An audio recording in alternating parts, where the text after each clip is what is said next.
जय श्री कृष्ण। मनुष्यता का विकास हो रहा है। अब मनुष्य उतना तनाव नहीं लेता है जितना प्राचीन काल में लेता था। यही बात हमें फिल्म इंडस्ट्री में भी देखने को मिलती है।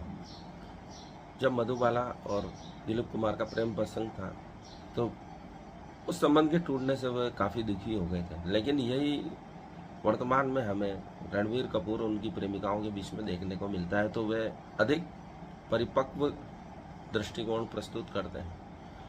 सभी अपने अपने रास्ते निकल जाते हैं और अपना सफल जीवन जीते हैं। पहले अक्सर ऐसा होता था, नायिका हीरो को छोड़ती है तो हीरो डिप्रेस होता था, लेकिन वर्तमान में हीरो हीरोइन को छोड़ रहा है और हीरोइन डिप्रेस हो रही है, लेकिन वे भी कुछ प्रक्रियाओं का पालन कर उपचार के द्वारा उस तनाव से मुक्त होकर स्वस्थ जीवन जी रहे हैं। पुराने लोग संबंधों में खटास आने पर या तो आत्महत्या कर लेते थे या जीवन भर निराश हो जाते थे।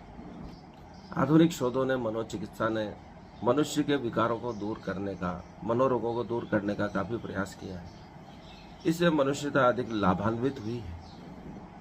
यही उदाहरण हमें महाभारत में मिलता है। कृष्ण ने गोपियों से प्रेम किया, लेकिन समय आने पर वे मथुरा चले गए।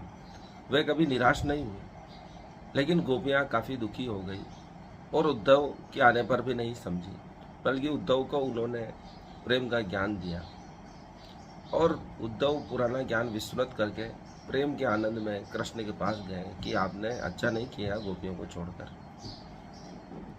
कृष्ण को कई स्त्रियों ने प्रेम किया, लेकिन उन्होंने हर जगह एक स्वस्थ दृष्टिकोण प्रस्तुत किया, उनके जीवन को नई दिशा दी और स्वयं को भी एक स्वस्थ उद्देश्य के लिए आगे बढ़ाते रहे।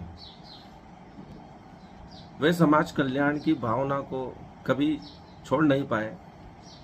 उसके लिए उन्होंने निजी सुखों को त्याग किया, अपने निजी प्रेम का त्याग किया, क्योंकि वे समाज का कल्याण चाहते थे, भारत को एक नई दिशा देना चाहते थे।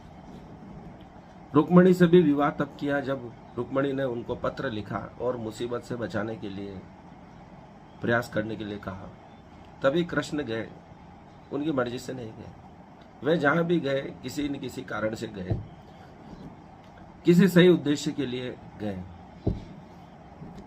द्रौपदी स्वयं कृष्ण से विवाह करना चाहती थी, द्रौपदी कृष्ण से प्रेम करती थी, लेकिन कृष्ण जानते थे कि इसका जीवन तभी सफल होगा जब इसका पांडवों से विवाह होगा, क्योंकि वह भविष्य जानते थे, त्रिकालदर्शी थे।